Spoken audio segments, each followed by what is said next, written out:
Welcome back to Math Class with Mr. Smith, everybody. We're going to do number representations in this video, so let's go ahead and dive right into it.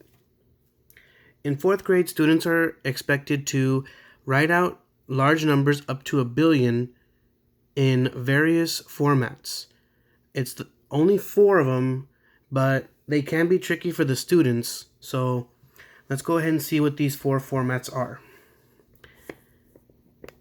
We are able to write numbers in 4 unique formats. We have a standard, also known as numeric form. We have word form, expanded form, and expanded notation. These are the 4 that we're going to be looking at throughout this video. Standard form is very simple. It's basically just the number itself. So we're going to use this following number here, 43,482,219 as our number for all the 4 formats. We don't even have to do standard form because this number is in standard form already. So if on a question, on a test, benchmark, even the star, if it says for the student to put a number in standard form, it means put it in its the form that we're normally used to seeing it in. Now, the next one is word form, the number written using words. Now, this is tricky for some students for 2 reasons. One of them, spelling. They can't remember how to spell million, thousand, or how to write a certain number, and we work with that, and spelling does count on this, so they have to be very careful with that. The other thing are the commas. They don't know when the number switches from the millions, now goes into the thousands, and then to the units, period. So let's break that down. Let's go ahead and write this number over here to the side.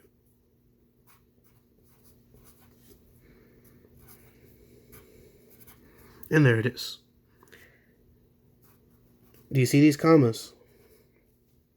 That right there tells us the end or the beginning of the new period. This comma here tells us the beginning of the 1,000 period. This comma tells us the beginning of the million period. So when I look at this, I can say this number as 43,482,219. Once again, 43,482,219. So let's go ahead and write this number out.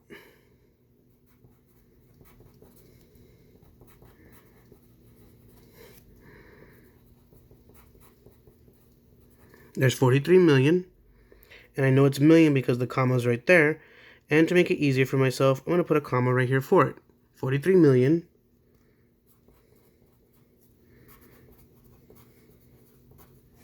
$482,000.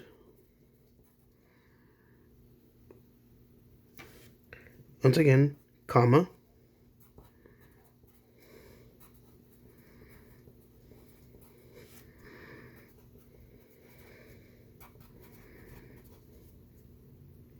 And 219. That's word form. Very, very simple, but can be very tricky. Now you're probably wondering why the rest of it's covered by a paper, and I'm going to show you why.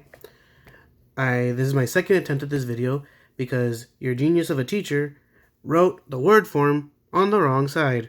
So had I left it there, I would have given you the answers, and that would have been a very bad thing for Mr. Smith to do. So I'll be more careful of that next time. So, as we say, my bad.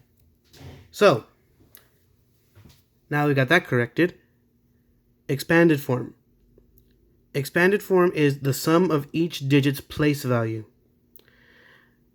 What that basically means is you look at each digit and you see where it's in the place value position, and then you write out the overall value. So what I mean by that is this. My 4 here is in the 10 millions place, so that technically means it has a value of 40 million. My 3 And I underline them so I know that I completed them.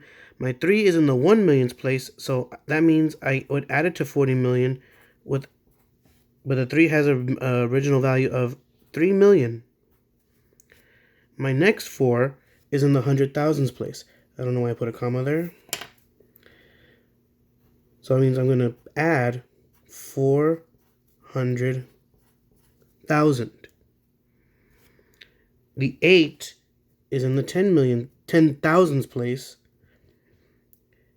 So it has a value of 80,000. My 2 is in the 1,000s place. So it has a value of 2,000. My next 2 is in the hundreds, so it has a value of 200. My 1 is in the tens, so it has a value of 10.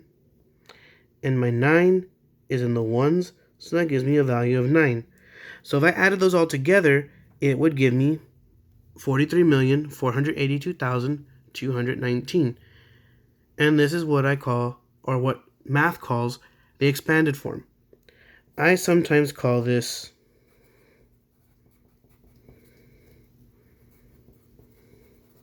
the pretty form for the kids, because the numbers are all there in a nice and pretty line showing the overall total of the original number.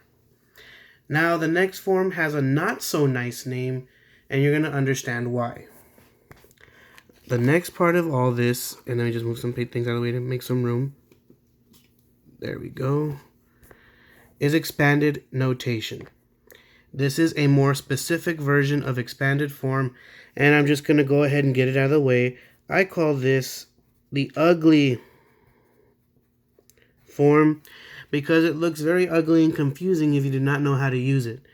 I should know this because I was guilty of this. I saw this and I was like, oh boy, I do not like this. Basically, in mathematical terms, it is the sum of the products of each digit and their respective place value. Parents and students, I already know you read that and you're looking at it like, I have no idea what that means, so I'm glad that Mr. Smith is doing these videos. Trust me, I would feel the same way if I didn't know what was going on. Basically what it is, you're breaking down expanded form even further. So we're going to use the previous bullets to explain this. We knew that our 4 was in the 10 millions place, but rather than write 40 million, what we need to do is we need to write 4 times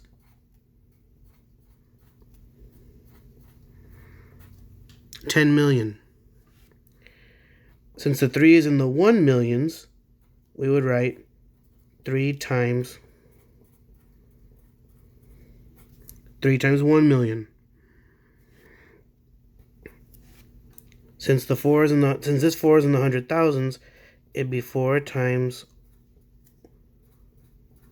100,000. Since the 8 is in the 10,000s, it'd be 8 times 10,000. Since the 2 is in the thousands, it would be 2 times 1,000. Since the next 2 is in the hundreds, it'd be 2 times 100. Since the 1 is in the tens, it would be 1 times 10. And since the 9 is in the ones, it would be 9 times 1. I do know in some cases in the previous grade level, students were shown to write the place value first and then the digit. But I've seen on a lot of STAR tests and benchmarks and regular weekly tests in the past, it's the other way around. It's the digit first times the place value. Though I will admit the other way is correct too, but 9 times out of 10, they ask for this format. This is why I call it the ugly form, because it looks very complex, and for those who are not very strong in math or are not very familiar with this part, it does look rather scary. So that's why I tend to call this one the pretty form, because this one looks a lot nicer than this, and that's why this one gets called the ugly form. This is what we're doing as far as number representations. If you have any questions, please contact me on Class Dojo or contact me on my school information on our school website. Thank you and enjoy the rest of your evening.